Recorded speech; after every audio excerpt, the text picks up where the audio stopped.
Hey, you guys, welcome to Regardless. I am so excited to have you here. Regardless is the go to hub for tips and tools to keep you going, babe, reminding you that you've got this. I'm sitting down today with Palak Dave. She's an entrepreneur, she's an author, speaker, and the founder of Embiria, which is an incredible brand that's really all about slowing down and savoring life in a world that's constantly pushing us to move faster. And her new book, Beautiful Everydays, A Guide to Living in the Here and Now, is an incredible book. And I'm super excited just to sit down with her today to really uncover the beauty in being present and getting away from the noise, getting away from our phones and tapping into what we have now, which is everything in front of us. And so, welcome to Regardless, Palak. I am so excited to be sitting down with you. Oh, thanks so much for having me and for the intro. Oh my gosh, 100%. For people who are not familiar with your brand, can you share a little bit more about what Embryo means, and really the catalyst for why you started it? Yeah, so embiria means experience. And essentially, I come from a corporate background. So for me, I never knew I wanted to start a business. I actually didn't mind the corporate jobs that I had. They brought me a lot of joy, and I was climbing the corporate ladder. My background's in marketing and business. And I just found myself kind of going through the motions and realizing, is this all there is to life? And at the time, living in Toronto, a busy city, I was craving a sense of community. I felt like I would just go to work, I would pop into a fitness class, I wouldn't talk to anybody.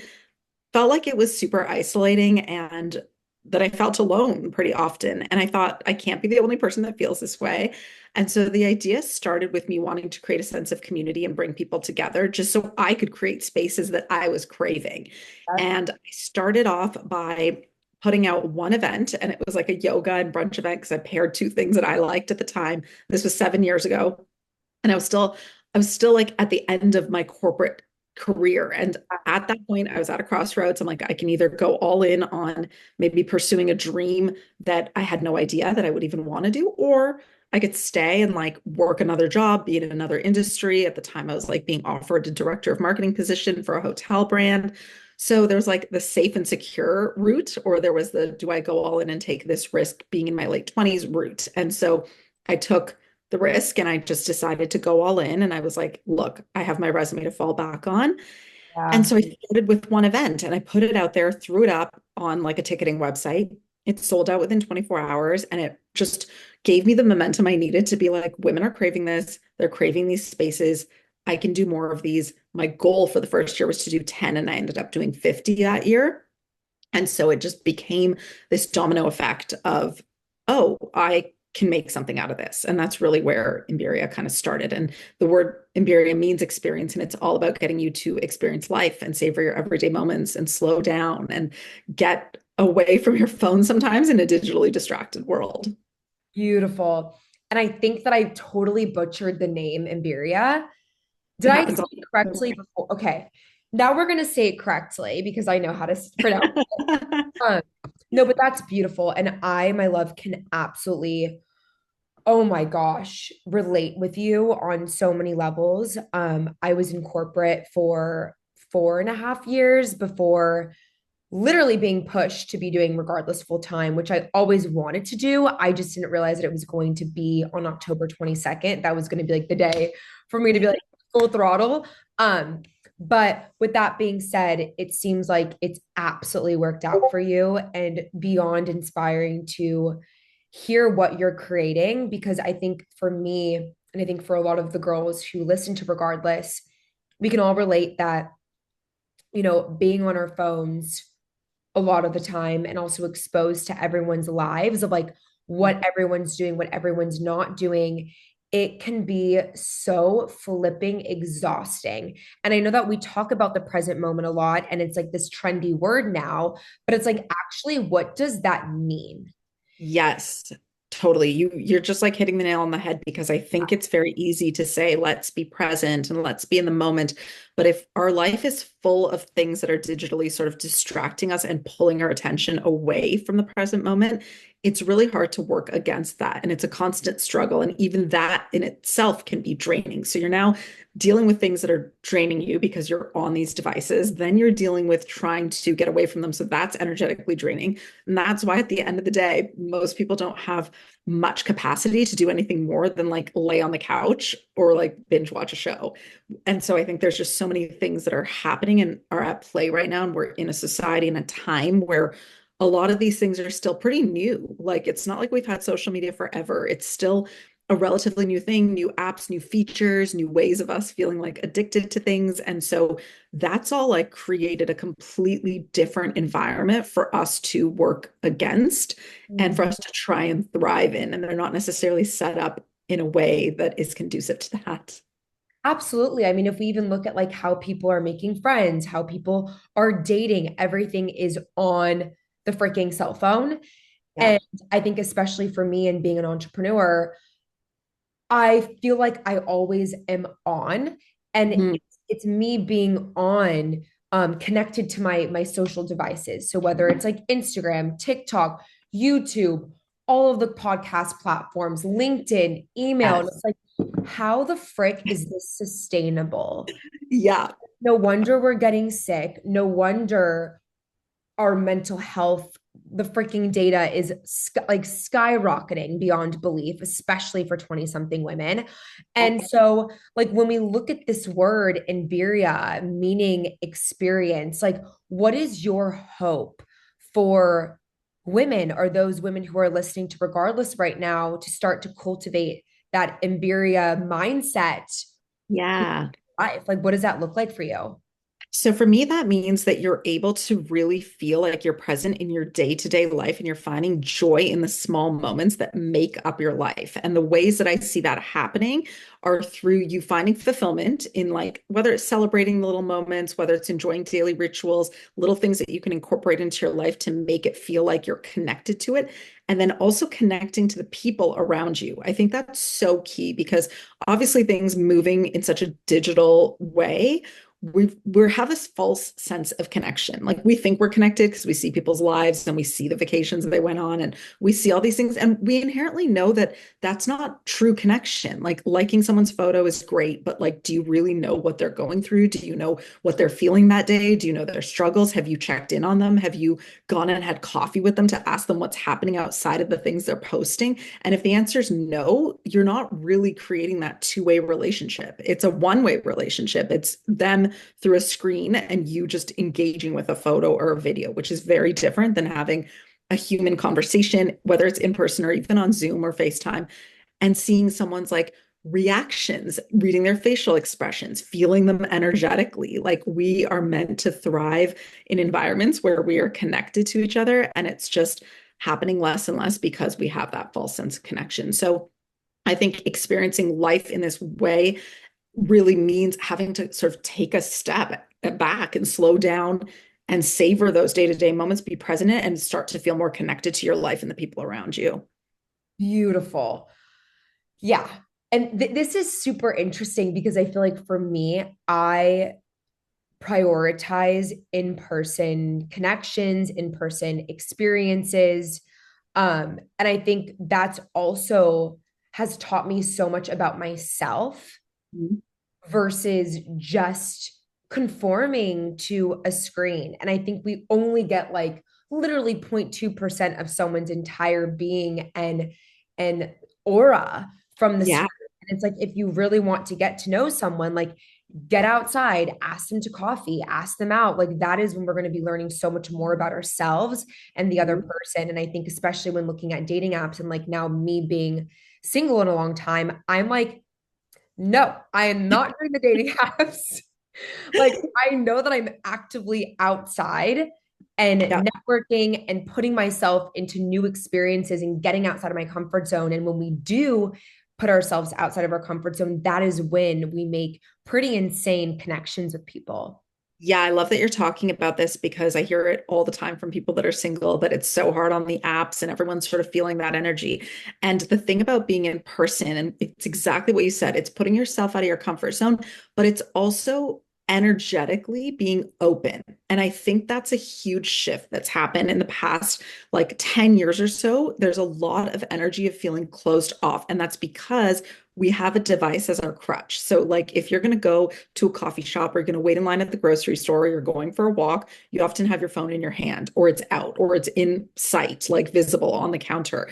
And how many people are you really going to be able to meet if you're not even looking up? Like, it's something so basic, but just by looking up and feeling open to like allowing people in, that's when those connections happen because they're happening on an energetic level, not just a, hey, I want to talk to you kind of level. It's more than that. And so I think just by going inwards and like having your phone as this like backup, it just shuts off your energy and your aura and doesn't allow people to feel like you're open and approachable. And there's a time and a place. Like we all have phones. We live in a world with phones. Like I get it, but I just think that it's become so prevalent that we've forgotten what it's like to interact outside of having that attached to us. And that is where the magic actually happens in your life that's in the here and now in front of you. Whoa. Okay. Love, love, love, love, love. Yeah. No, this is super interesting because, I think, of course, there's a balance. Like you said, we obviously live in a tech first world and we need our phones in order to navigate it. But I do think that there are super simple ways that we can easily incorporate this sort of like mindset and also like a way of life in every day. Like even if like you're waiting in line to get a coffee, like you can easily be like, okay, shoulders back, posture up, like chin, Yeah. like be approachable. And even just telling yourself be approachable, it does something to your energy and to your aura that I cannot explain. And I think when people are like, how did you get so confident, Sky? How do you have all these friends? How do you network? The number one thing that I tell the people is literally energy in your aura. Like be approachable. Yes. An easy expansion of like your heart. Absolutely. And it all comes from that heart-centered place. Like I met my husband 10 years ago, but it was in person. And this is like, it was just when apps were starting to become popular, but it was in person. I had probably gone on like one date from an app, but in person, I was meeting so many people. Like I was dating a lot and meeting a lot of people because I was open and I was just like, I would sit at the bar and just like sit with a friend, but we'd be so open to conversation. Like my posture, the way that I would look around a room, the way that I would just like be smiling and be open. Like it's little things, but people can feed off that energy. And that I just think society as a whole has sort of closed off. It's not like one person and it's not isolated to just one person. It's just our habits have changed over time. So it doesn't allow that. But I still hear stories of like magical connections that happen on a plane or on person in person because you are just open and suddenly the person beside you can feel that energy. And so they're striking up a conversation, or you're walking down the street and walking your dog, and then you meet a new friend. Like I was walking down the street in Austin where I spent some time throughout the year. And I remember like meeting a neighbor that way and they just commented on my dog and we got to talking and we like exchanged numbers and now we hang out with them all the time and have dinners. And that would have never happened if I was looking at my phone the whole time while I was on a walk. So some of my best relationships have come from just being open from that heart-centered place that you said. Yeah, no, I can like deeply relate with this. And yeah, it is really interesting. I think also for like the girls that are listening, like plus 30 brownie points if you're going to be open, because trust me, most people aren't open. And if you are that woman who is approachable, that is the sexiest quality ever. And it's Yeah. rare. It's a rare quality, unfortunately, to have. And regardless of being nervous of judgment, regardless of it feeling uncomfortable for the first couple of times of you doing it, I promise you, it is so worth you stepping outside of your comfort zone, just if it means a little bit.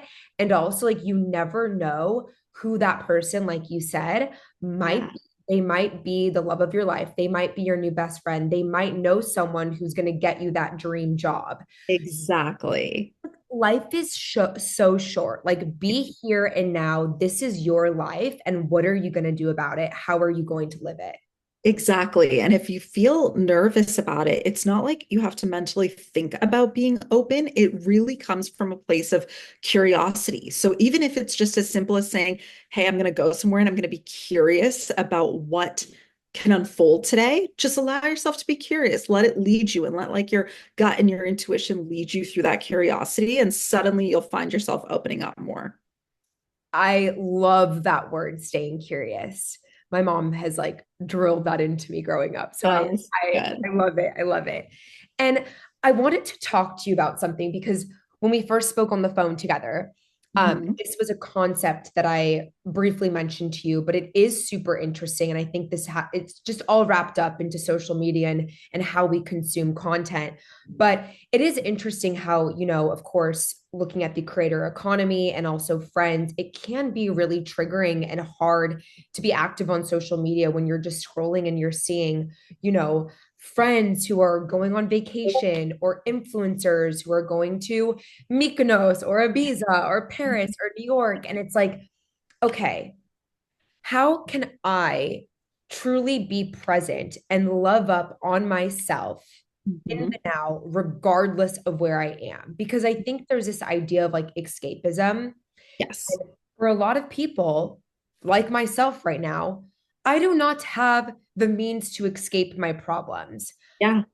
I'm financially need to be very mindful right now. Um, Yep. and also, in reality, our life is in front of us.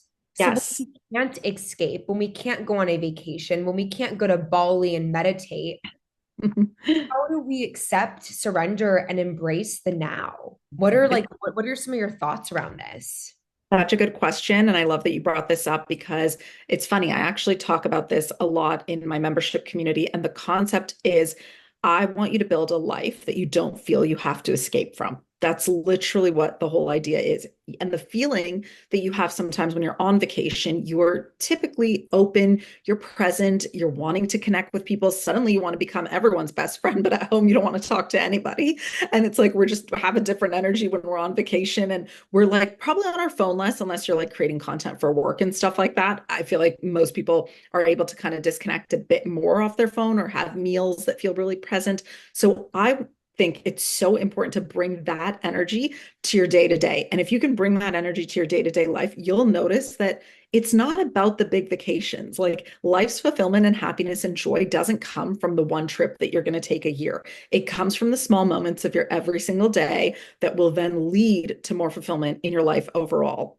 The Mm. vacations are great, the big milestones are great, but that's not all that life is about. As you said, it happens in the here and now, it happens in front of us. And there's so much that we can do to be present to those little moments instead of the big vacations. And as you said, we're really only seeing like 2% of somebody's life. A lot of those creators and a lot of people that are on those vacations are very stressed as they're creating that content. That picture might look good, but they're like surrounded by a million people in front of a sunset and they're actually not even enjoying it and savoring it because they're too busy trying to capture it behind a lens. And so there's a lot that comes with that. You have to take what you see with a grain of salt and realize like that is not the reality. And yes, you can have beautiful moments on vacation, but you can also create those beautiful moments in your day to day. And that's what a lot of even my book is about, Beautiful Everydays. It's like creating those little moments that you can savor, whether it's watching the sunset, having a picnic at home, like set up your living room into being a cafe and do the little things that give you that fulfillment in your life so you don't have to escape from it.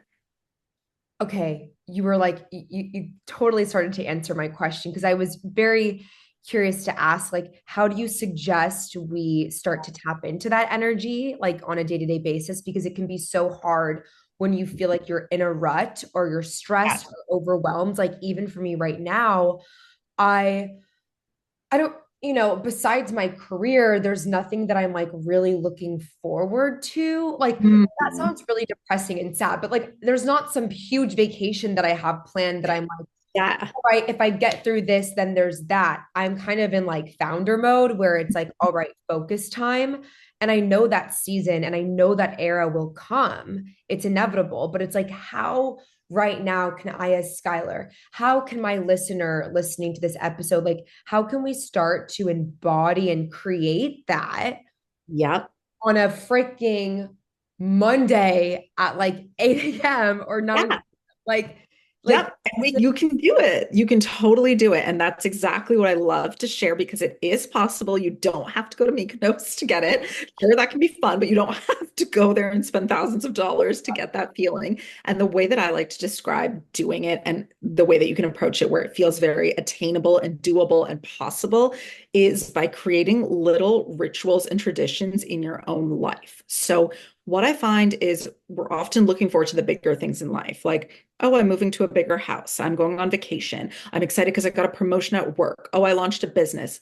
Like all these, I have a wedding to go to, whatever it is. It's these big milestones, which are great, but there's ways to infuse that into your day-to-day life and have little moments. So even when you talk about Monday at 8 a.m., why can't you create a ritual for yourself, even as a founder, where Monday at 8 a.m., you do something that's for you because now you're your own boss. You can create your own schedule. You can make it what you want it to be. So whether it's a Monday at 8 a.m. or a Friday at 4 p.m., create like a weekly ritual that can get you excited about your week. So if I were to ask you, like, what's the most exciting thing that you could do on a Monday at 8 a.m.? And someone might, you can answer it and say, like, what is the thing that would bring you the most joy to do, to wake up and be like, I work for myself now. It's a Monday at 8 a.m. I can do whatever I want. Like, dream it up and think about what that thing would be.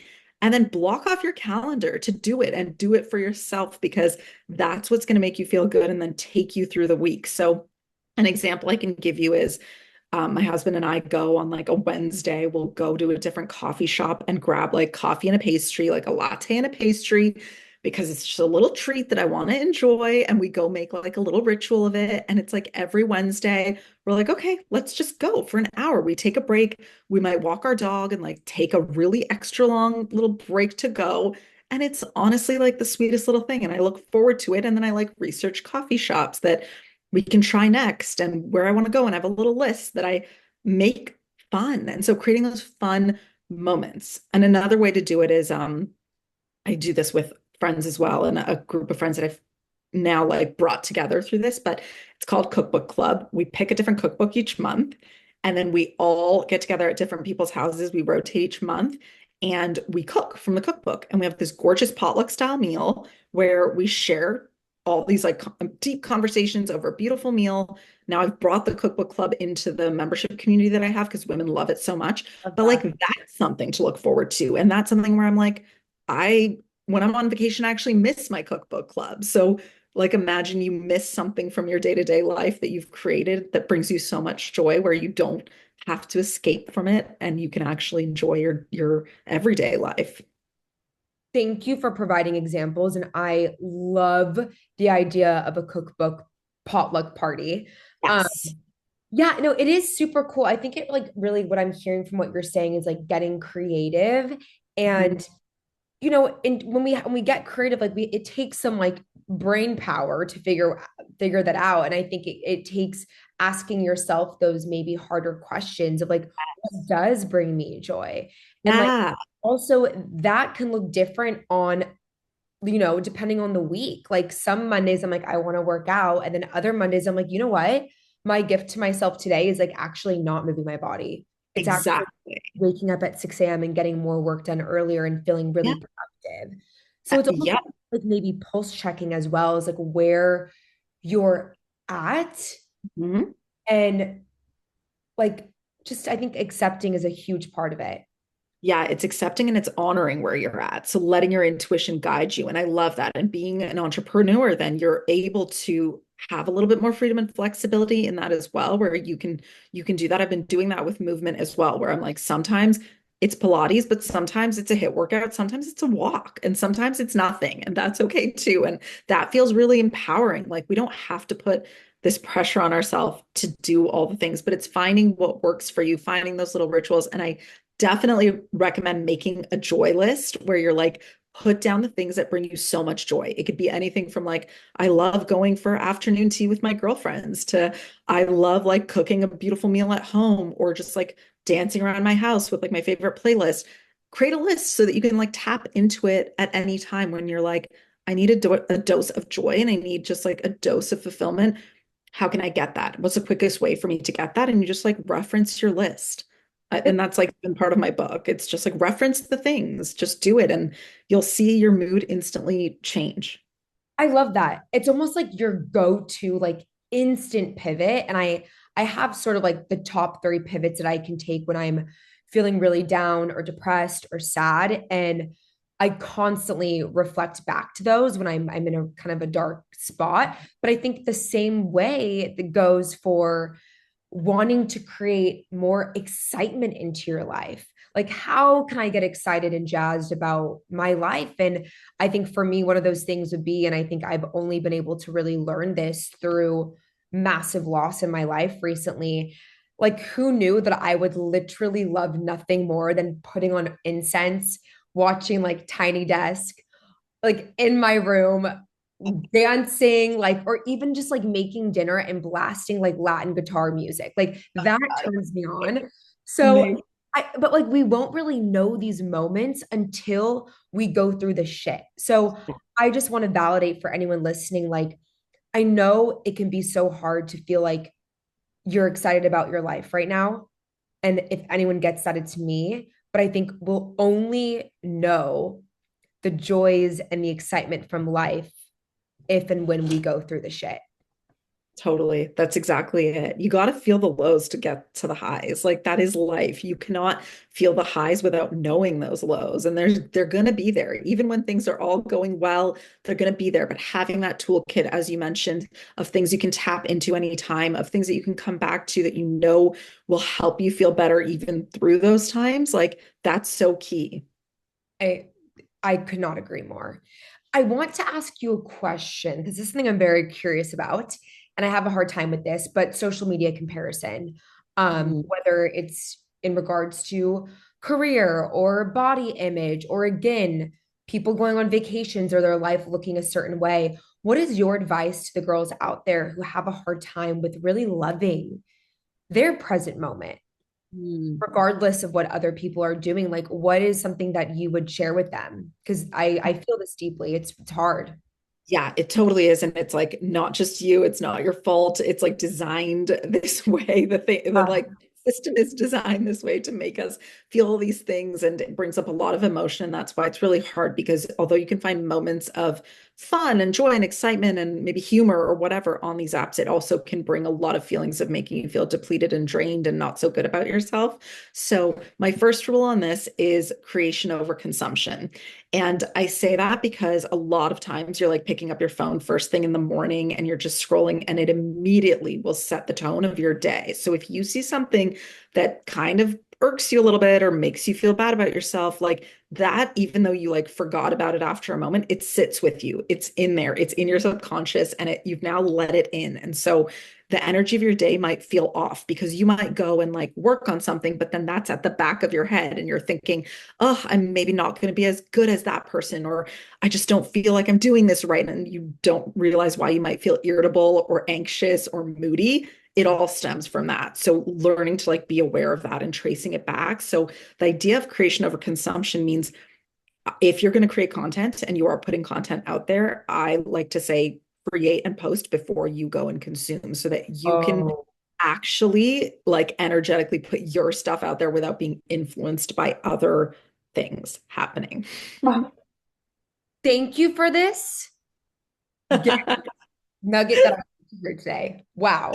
Yeah, because it makes a huge difference. If you're, let's say you're scrolling for like 30 minutes and then you're about to go post something, you're suddenly going to shift what you might have wanted to post because you're so consumed by everything that you just consumed. And so the key to that is just create first, and create from a place, even if you're not posting that day, if you're thinking of social media or thinking of even your business, when you're working on your business and you're strategizing, you're working on anything and you're strategizing, let yourself create before you go and consume everything else that's out there in the world. So that's my first tip, because I do think it makes a huge difference. Comparison is such a thief of joy. So it's not great to do that. And then the second thing I would say is there might be times where you need to unfollow or mute or like just not look at certain people and accounts for whatever reason. You might be in a phase of like a transition, or you might be going through a breakup, as you said, or like whatever it is for you. And you just need to protect your peace And seeing things that are just like super triggering in that moment, it's not going to help you. So you need space from that. And having your phone in your hand where there's a constant stream of it when you're not feeling so good, that's not going to do anything for you. It's not going to make you feel better. So find the opposite of that. Maybe mute some accounts and find some new accounts to follow that just are great for the time and place that you're in life. Maybe you're like going through a breakup, but it makes you really happy to see like videos of cooking because you're like, you know what, that's bringing me joy right now. So I'm actually going to follow a bunch of those. I'm going to mute the accounts that show me the other stuff.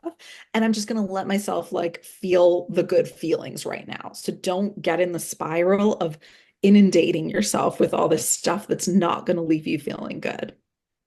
Oh, you said such powerful things. And I really love this because I think it's like protecting your peace, protecting your voice, and protecting your self-expression so you can, regardless, like authentically and full-heartedly show up as yourself online and in person. And yeah, and I really love this idea of creation over consumption. And I think, some people who are listening aren't content creators. And I think this does not only like we're not only speaking to content creators, like this Yeah. is everything in life. Like before you consume, whether it's even like a podcast, and I know Yeah. that's kind of crazy for me to say, but it's another person's perspective, voice, and advice. And as you guys know, mentorship and staying curious are like my top values. But I think you are the student, you are the learner. This is your life. Like, take up space. Like, before you consume, learn for yourself. Like, go to a coffee shop alone, say hi to a stranger. Like, learn and be in the trenches. Like, do it. Like, that's when we evolve. That's where the magic is. And I just feel like we speak the same language, and this is beyond healing for me right now. And I really have to start taking my own medicine. And that, like, even though, again, there's nothing that shiny happening in my life besides like my career, which is awesome. It's like this time is now, Sky. Like, this Yeah. is epic. Go make it happen. Go outside, go live, go meet people. Like, we should be excited.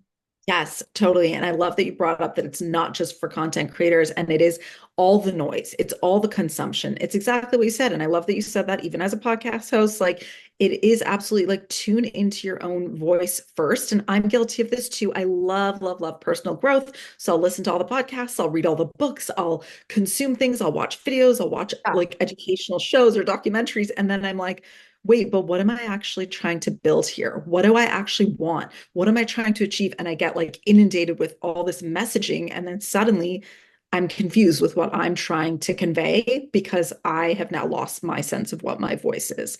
So I do think it's so important to tune in first. And then you can like bring in pieces as you need and support along the way, but just don't let yourself get completely overwhelmed with what's out there because it's really, really easy to lose that connection with yourself.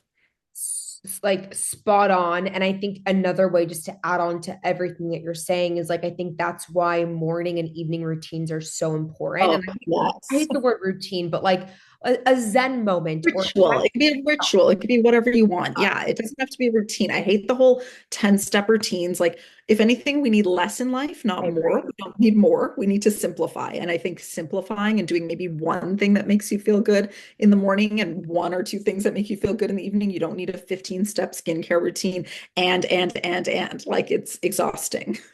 Fucking ridiculous. It's just not relatable. Like, I cannot relate. But I do think like sitting down with yourself, like even for me, the past couple of weeks, I've just been like writing poetry in the morning. Beautiful. I'm like feeling heartbreak, and it's been actually super healing. And that's all I've been doing is just writing one little poetry thing. I love that so much. That makes me so happy. I'm so crazy. No, that's beautiful. I think that's so Yeah. beautiful because I think it's so easy to like go to the doing instead of the being. And I feel like by you writing is like you being. And that is such a different energy than the doing. So good for you for tapping into like what feels good right now. That's so, so beautiful. I have chills. I love it. Best. Okay, I cannot believe our time is almost up. I'm Yeah. going to ask you because, as you know, regardless, the pivot. And Yeah. I want this to speak very, very true to you and your experience and what you're creating with your beautiful brand and really your mission statement of being present. So, regardless of blank, I am blank. Oh, that's a good one. Regardless of what I produce, I am enough. Whoa. Okay. Literally, my angels just sent that message to me. Yeah, Stop. seriously. Oh my God, it's a good one. It's a It's good there's one. always going to be the next thing you have to do. There's always going to be that next task. And your Yes, worth does not come from what you produce. It comes from being, it comes from every single present moment adding up to create your life. exactly. Exactly. I'm really in that energy right now and trying to lean into that so much because we are all enough as we are. It's not measured by how much we do, it's just measured by being. You're incredible. Oh, thank you. You're incredible too. You're so sweet. Thank you for having me on. This is, you know what's crazy? It's like my Zoom is less than a minute. New episodes drop every Monday on Apple Podcasts, Spotify, and YouTube.